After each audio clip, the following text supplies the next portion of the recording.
လူဆိုတာတနေ့သေးမှာပဲအဲ့ဒီတနေ့သေးမဲ့လူချင်းမှာ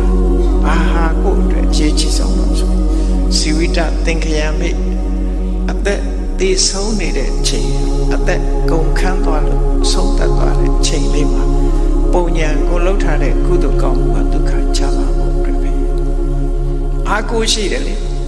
ငါမှာဒါနကုသိုလ်ရှိတယ်ငါမှာသီလကုသိုလ်ရှိတယ်ငါမှာကမ္မထဘာဝနာတွေပွားများထုတ်တယ်ဘယ်နှစ်ငါကျင့်ထားတယ်ဆိုရင်ငါဘာတွေလှူထားတယ်ဆိုရင်ဒါနကောင်းငါဘယ်လိုသီလတွေစောင့်တည်တယ်ဥပုသ်တွေစောင့်တည်တယ်စသဖြင့်ကိုလှုပ်ထားတဲ့ကုသိုလ်ကောင်းမှုတွေတေခန္တိကိုတယောက်တည်းသွားရတော့မယ်ဆိုတဲ့အချိန်လေးမှာတကယ်ကိုစိတ်ကြည်နှံ့စရာကြီးဖြစ်တယ်ဒီလိုဆိုတာနော်အဲ့ဒါကြောင့်မို့အဲ့ဒီအချိန်မှာလူတွေကအားအငယ်ဆုံးပဲအားအငယ်ဆုံးတချို့ဆိုလို့ရှိရင်ဆိုပါစို့ကင်ဆာယောဂါသေတော့မယ်ဆိုတာလူတွေဟာတချို့ကြတော့မသိအောင်ဖုံးထားကြမသိအောင်ဖုံးထားမသိအောင်ဖုံးထားတာကောင်းသလားလို့ဆိုလူမှတတ္တိကိုစရတယ်မွေးထား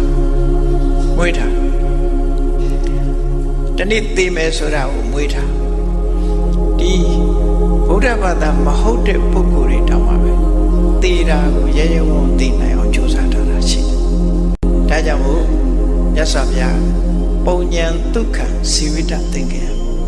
ကုသိုလ်ကောင်းမှုတွေအားကိုးလိုက်